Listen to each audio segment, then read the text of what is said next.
Mix by DJ Pintu राज। घर भट्टा है लक्ष्मीपुर। Mobile number 6302885236। सब प्यार में धोखा दे बेले बिन वजह के बदला ले बेले हाँ सब प्यार में धोखा दे बेले बिन वजह के बदला ले बेले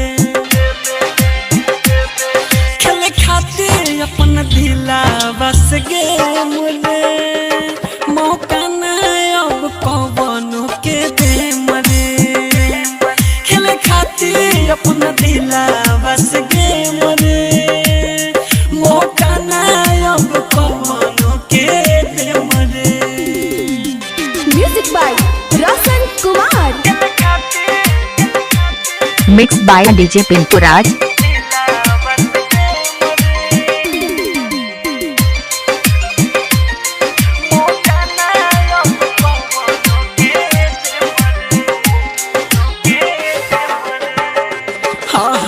चारों तरफ बस लौका दे धोखा धोखा हमके शुरू से न मिलल हमारा सिवा कुछ गम के। Mix by DJ Pintu Raj. चारों तरफ बस लौका दे धोखा धोखा हमके शुरू से न मिलल हमारा सिवा कुछ गम के।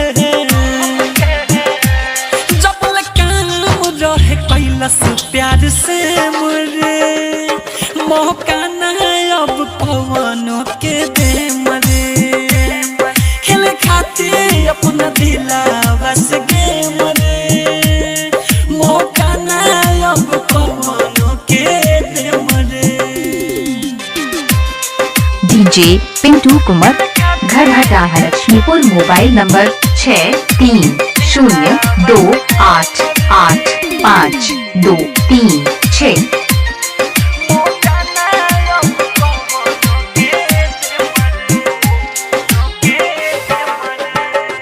हाँ ऊंचा नीचा हमके दिखावे आजकल सब लोग हो उका जानी होला कैसन प्यार वाला रोग हो।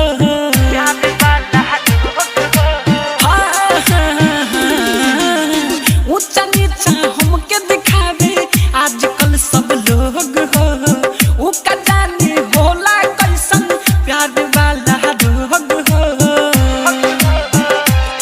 भले घुट घुट के जिंदगी आई जिले मरे मौका न अब कौनो के दे मरे खेले खाते अपना दिला बस गे मरे मौका न अब कौनो के दे मरे।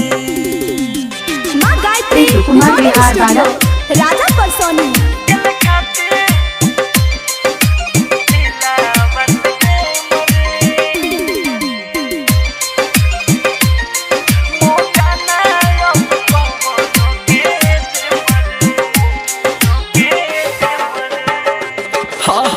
बिकरम बेदर्दी बर्बाद अब न हो ही जाता राज भाई सनोज रोशन राहुल पूरा लेवाता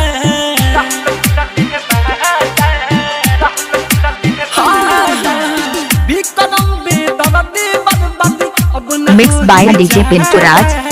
राज भाई सनोज बोलू तुरा ले अपन बहादा सोच समझी के चले मरे मौका न अब कौनो के दे मरे खेले खाते अपना दिला बस गे मरे मौका न अब कौनो के दे मरे। पिंटू कुमार बिहार वाला। बाघ आर्ट रिकॉर्डिंग स्टूडियो राजापुर सोनी बाजार सीतामढ़ी बिहार।